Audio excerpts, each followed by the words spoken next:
Yeah, feel free to clap for that. Truly believe the first time that the co-hosts actually upstaged everyone else. So you guys did a great job there. But that being said, what is it about the live atmosphere that you continue to love? You love your performing tonight as well. What is it that you love? Is there any way we can get the house lights on? A little bit. Yeah, I'd like to see the... First of all, I'd like to figure out where my wife is sitting and make sure. That's it, that's it.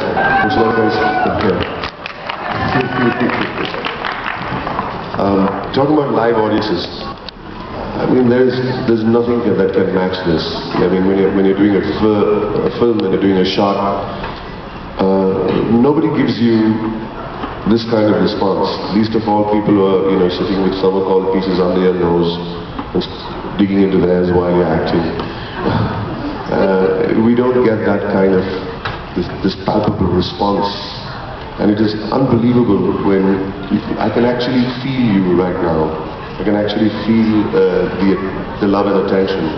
And actors and people who are out there literally performing thrive for love and affection.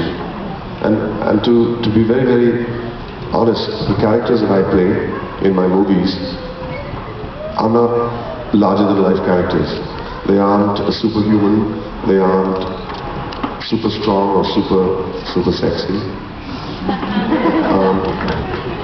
But they are normal human beings. People out of real life. I derive from people that I interact with. I derive from people's touch. I derive from conversations. I get so much out of the way people are listening, because acting is about listening. The best performance comes when you're listening best. People are very, very concerned with the way they deliver their dialogues. And I think that you can only deliver your dialogue well if you've heard the other person's dialogue well. And if you're listening well, you'll deliver even better. And I'm a great observer. One thing that I do well, I don't know how good I am as an actor, but I'm a great observer of human behavior, behavioral patterns, how people listen. I can tell in the audience, all of you, and I can point out fingers from the lot of you who are listening attentively and those who are not.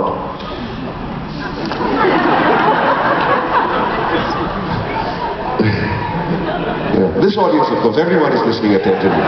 Everyone, yeah. Everyone, yeah. All is well. First, all is well out of him. That's great. Yeah. My wife is sitting in the 8th row. I just want to make sure. All is not well. Don't worry about it, okay? So when people are listening, they're listening with their eyes most of the time. And if you look into people's eyes, you can actually figure out the degree of concentration. You don't listen with your ears, honestly. You're listening with your eyes. Like you right now, you're listening to me with your eyes, trying to figure out what I really said. And you see people's eyes rolling. Am I listening with my eyes? No. So I love to observe people. I love to observe people's faces. I like to believe that I play every man, because that's where the connectivity comes from. Because the characters that I play, I think you all had a chacha or an uncle or a teacher or a dean or a mama, mamas especially, not mamos, who you have seen at some point, lived with some point, got irritated with at some point in your life, and you identify with that person. So I love a live audience. Thank you very much for being here. We have our first question from the audience. Are you hosting next year's IFA in Toronto? Yes.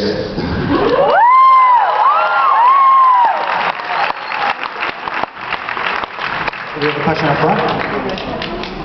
You're not going to ask me how much you're going to be paying me for it, okay? Because that question is only reserved for my wife, okay? Okay. Hang on one second, I just go ahead.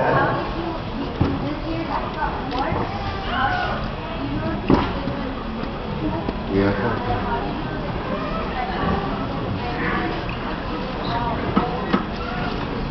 So what was the creative process like when you were preparing for the IPAs with Rajhans? Who was involved with that? We spent a lot of time on the script. We spent a lot of time sitting and bashing ideas because making people laugh is not very easy, honestly.